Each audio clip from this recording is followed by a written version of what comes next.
Watanabe Floral has a long history in Hawaii, going all the way back to the 40s. I'm really curious how it all got started. Well, my dad was a research chemist, and after the war, coming back from World War II, he decided not to go back to doing that kind of work, and at the time there were no commercial rose growers in Hawaii, so that's what he decided to do. Behind the Kahala Shopping Center today, there's a road called Farmers Road, and that's where they started growing flowers. In 1974, when I graduated from the university, came into the business, we decided to expand a little bit, and so we started bringing in other cut flowers. That started our wholesaling business. In the mid-80s, we decided to add retailing to it. Unfortunately, in 2008, we made the decision to discontinue growing roses commercially, and we've turned our focus to marketing flowers. We've opened a mass market division. We've expanded our lei capability to sell lei, and our design department. Did you always know this was going to be the field you'd end up into? Pretty much. I had the wonderful experience of growing up in a family business. At the time, when we had to work on Saturdays and during the summer, and couldn't open presents on Christmas morning because we had to go out in the fields and harvest the flowers, it didn't seem like such a good thing. But as I grew a little older, I realized the great blessing I had of working side by side with an uncle, with two aunts, with two grandfathers, with my father and my mother and my siblings. And I really got to know them, not just as family members, but I got to know them as really hardworking people of integrity, of honor. The Japanese have an ethic called gaman.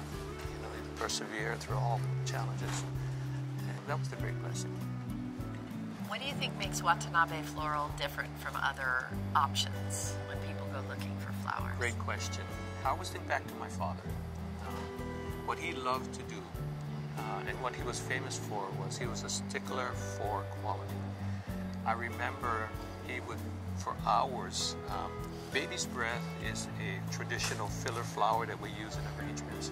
There are times when some of the flowers were dried or a little dirty, and he would spend hours plucking the individual, damaged baby's breath brooms off of the bunches. But that was just an indication of what he valued. And so I think the tradition that we've developed over the years has been of quality, of selection. We've tried to have the widest selection available to our customers and to provide them with value. Another thing that we do is maybe people don't openly recognize it, but we want them to have a shopping experience when they come here. We're not your typical florist, so to speak.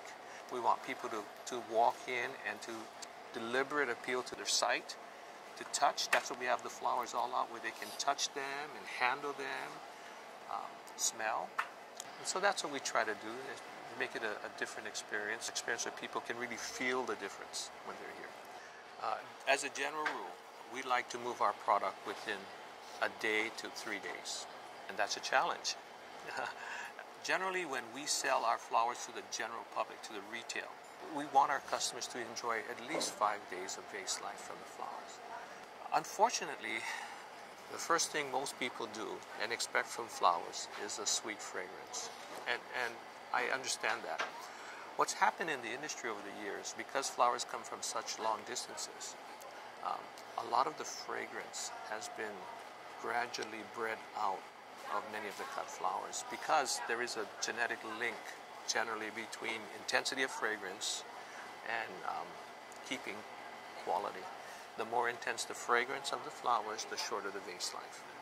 Now, if they could come up with a gene so that you have intense fragrance and a long vase life, that'd be perfect.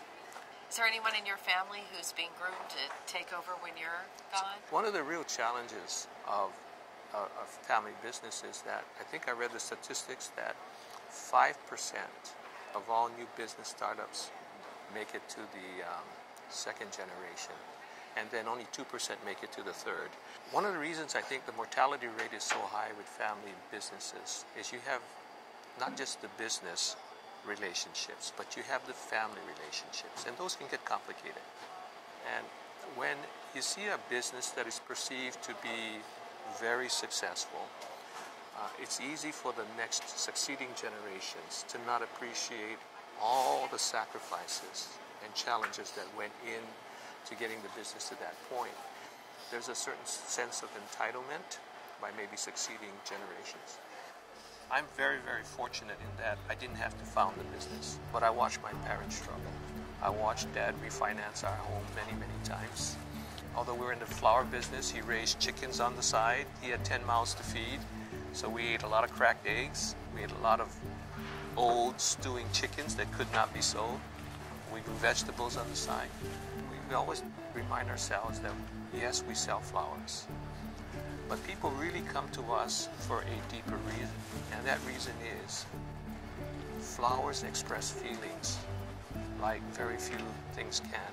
So essentially, we're in the business of helping people express their sensitive, delicate feelings. At times of celebration, marriages, anniversaries, births, and then of course sympathy. And so I'm very conscious of that. And one of my challenges as the president is to make sure that whoever succeeds in the next generation in the business understands that we didn't fall here. This was built on the blood, sweat, and tears of my grandparents, my parents. Many of our wonderful employees, we have employees that have been here 40 years. I cannot say enough about how blessed we've been over the years with loyal, wonderful employees that are really like family to us. And I think what a real challenge in any family business is to be able to be true to the values that were established by the founders. Because that really is what the business is built on. Any business is built on the traditions and values of the founders. What are those for Watanabe? Well, what's very important to us is that we want everyone who comes here to feel part of the family, to be part of an ohana. So all of our employees we regard as the expanded ohana. Fare isn't necessarily equal. Quality, honesty. These are the values that have been passed down to us.